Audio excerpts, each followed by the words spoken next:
Moi, ce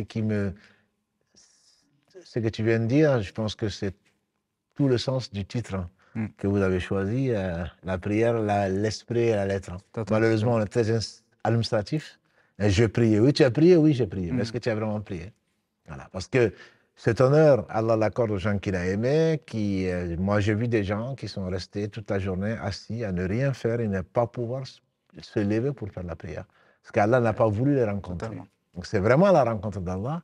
Et les savants disent qu'on doit, en intention, quand on prie ou quand on veut faire une adoration, surtout la prière, on doit le faire, je dirais, on doit être animé par 4 choses. Que Allah nous rapproche. Parce que celui qui rapproche, on ne va pas, non, je me rapproche d'Allah par la prière, certainement. Mais c'est Allah qui me rapproche, ne serait-ce qu'en m'inspirant, en acceptant de me faire la prière et en m'écoutant et en acceptant la prière. Donc, c'est pour se rapprocher d'Allah. C'est pour plaire à Allah, subhanahu wa ta'ala, qui n'a besoin de rien.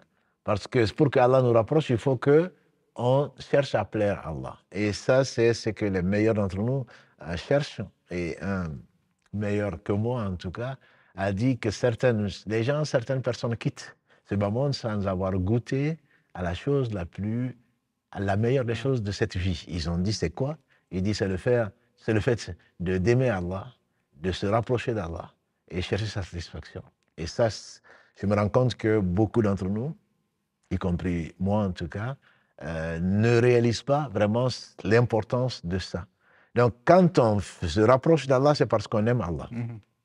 Et donc, que Allah nous rapproche, qu'on cherche sa satisfaction. Quand on aime, on cherche sa satisfaction. Est-ce qu'Allah va être satisfait de moi? Et Allah a été satisfait de son prophète. Il a été satisfait des compagnons du prophète. Il a été satisfait de ses alliés. Donc, Allah nous compte, qu'Allah nous élise parmi ses alliés, qu'Allah nous récompense, parce qu'Allah peut être satisfait sans récompenser, entre guillemets, même s'il est celui qui est reconnaissant. Donc, on cherche la récompense d'Allah. Ça ne veut pas dire que, non, les musulmans, ils cherchent toujours à être récompensés, mais moi, je prierai, mais moi, ce que je voudrais, c'est l'amour d'Allah. Mais certainement, l'amour d'Allah n'est accordé qu'aux gens qu'il a aimés.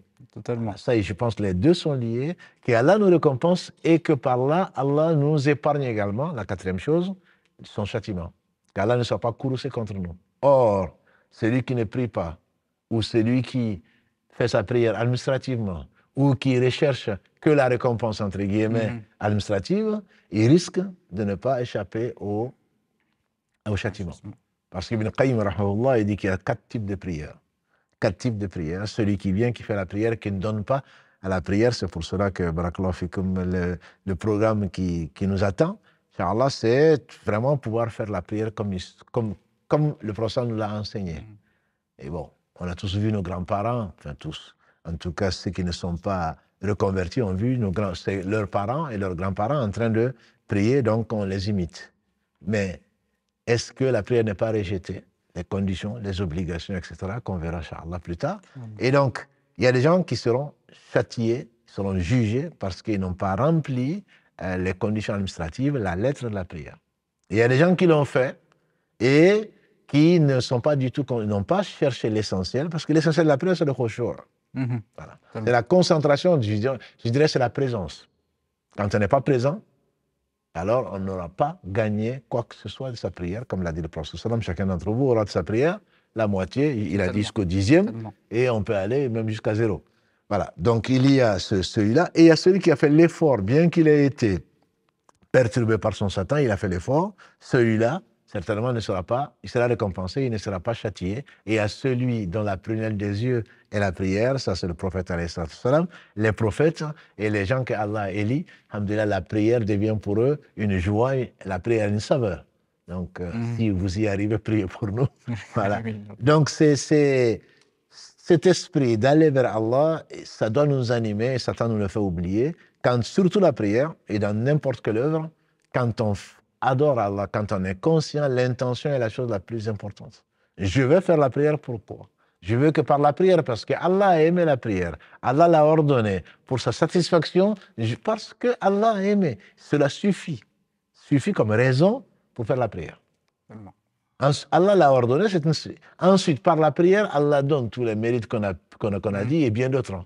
Et par la prière, Allah nous empêche également Allah ne va pas nous châtier, Inch'Allah, si la prière a été acceptée. Donc, en abordant la prière, et on est en face du Seigneur des mondes, subhanahu wa ta'ala. Ça suffit comme honneur.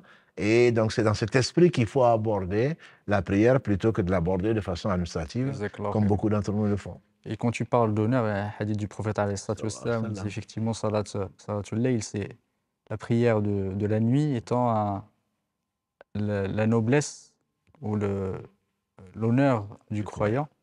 Et effectivement, et également, il a parlé aussi de l'honneur, et j'ai oublié la suite du hadith, mais c'est important effectivement de se dire que c'est le jour du jugement dernier, ça va être quelque chose, une lumière pour nous. Dans un autre hadith, ça c'est un des mérites.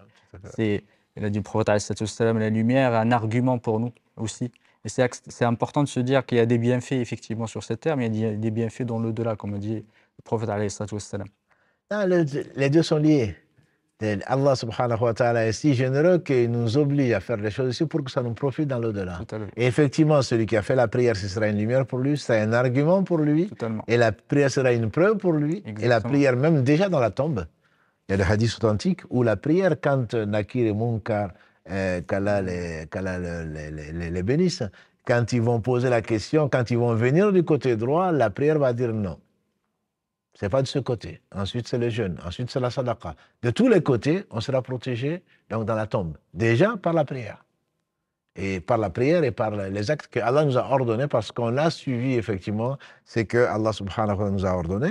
Donc, ce sera une lumière. Les gens qui ont vraiment prié seront illuminés et ils auront des arguments. Et sans compter que même les gens qui tomberont dans l'enfer, qu'Allah nous en préserve, qu'est-ce qu'il a dit le prophète sallallahu alayhi wa sallam, qui est un des mérites de la prière? Il a dit que Allah interdit à l'enfer de brûler les parties qui sont prosternées. Totalement. Donc, malgré, à cause de leur injustice, à cause de notre injustice, Allah, s'il ne nous pardonne pas, il envoie les gens en enfer à cause de sa justice. Mais malgré cela, Allah a honoré la prière au point que les endroits qui sont prosternés, donc le front et le nez, comme il a montré, un seul point, les deux mains, les deux genoux et les orteils, ne seront pas brûlés, et on va reconnaître les gens qui priaient par ça, et Allah va envoyer les anges. Allez-y en enfer, sortir mes serviteurs qui ont fait la prière, et le prophète m'a dit, ils vont les reconnaître par les traces de la prière. Exactement. C'est l'un des arguments qu'utilisent certains pour dire que celui qui ne prie pas n'est pas musulman. Totalement. Mais ça, on va y revenir, Inch'Allah. Alhamdulillah, cette lumière-là, comme a dit le prophète, effectivement, est une cause pour rentrer au paradis. Dans un hadith du prophète, il y avait un compagnon du prophète, il a demandé de l'accompagner. Par quel moyen il pouvait l'accompagner au paradis? Le prophète lui a indiqué la prière. Il a dit sta'in, effectivement, bis-soujoud. Il faut que aide-toi, effectivement, de la prière pour pouvoir. C'est un effectivement des éléments pour rentrer au paradis, et plus que ça, d'être en compagnie du prophète. Et je reviens effectivement à un des éléments, et je pense que ça pourrait. À la fois, c'est un mérite, un bienfait, mais également, ça nous augure, effectivement, ça nous prévient aussi des dangers de ne pas le faire. C'est le jour de la résurrection. Ça nous permet, ceux qui faisaient la prière sincèrement, de pouvoir se prosterner le jour du jugement dernier. Ceux qui l'avaient fait, effectivement, par ostentation ou autre, ils n'arriveront pas, ils ne seront pas capables de le faire. Effectivement, on voit le bienfait, c'est que pouvoir prier, on prie ici, ça nous permettra de prier dans l'au-delà. Ce n'est pas un entraînement, mais c'est un cadeau. Exactement. C'est un mérite de l'avoir fait ici alors qu'on nous l'a ordonné. Et là, quand ce sera ordonné aux gens, au jour du jugement dernier, de se prosterner, ne pourront le faire que ceux qui l'ont déjà fait. Ce n'est pas une question d'âge. Oui. Ce n'est pas une question de souplesse, c'est une question de ceux qui l'ont vraiment, ceux qui sont humiliés devant Allah subhanahu wa ta'ala dans ce bas monde pourront le faire dans l'au-delà, alors que les autres ne pourront pas se prosterner parce qu'ils ont négligé de le faire ou ils n'ont pas voulu le faire. Donc dans ce bas monde-là, ils ne pourront pas dans l'au-delà. Absolument. Jazakallahu khairan. Effectivement, c'est un des mérites aussi, des bienfaits de ceux qui prient, c'est qu'ils voient. Ils ont la possibilité de voir Allah subhanahu wa ta'ala le jour du jugement dernier. C'est comme si on voyait effectivement le soleil dans un ciel dégagé de nuages. Et c'est un des bienfaits. Qu'est-ce qu'on pourrait attendre de plus que de voir Allah subhanahu wa ta'ala? Ce sera certainement la plus belle récompense. La plus belle récompense et la plus belle des joies. Des joies, oui, quand Allah subhanahu wa ta'ala aura récompensé et qu'il est juste, il est miséricordieux quand il a récompensé et que ceux qui seuls, dont il a été satisfait, pourront le voir. Et donc, et il n'aura pas été donné à un homme d'avoir, ou à une femme, d'avoir une joie aussi grande. Sachant déjà que le paradis en lui-même, c'est ce qu'aucun n'œil n'a vu, aucun n'aurait entendu parler, même dans l'imagination n'est passé dans l'esprit de personne. Mais la vision de la noble face d'Allah subhanahu wa ta'ala ne sera permise qu'aux gens qui ont eu cette élection. Je veux dire qu'Allah leur a permis dans ce monde-là de faire partie des sensés, des intelligents, des gens qui ont considéré cette vie comme un tremplin pour se rapprocher de l'au-delà. Parce que l'objectif, cette vie, on ne peut pas la maudire en tant que telle, sauf ce qui nous rappelle Allah subhanahu wa ta'ala et ce pourquoi nous avons été créés.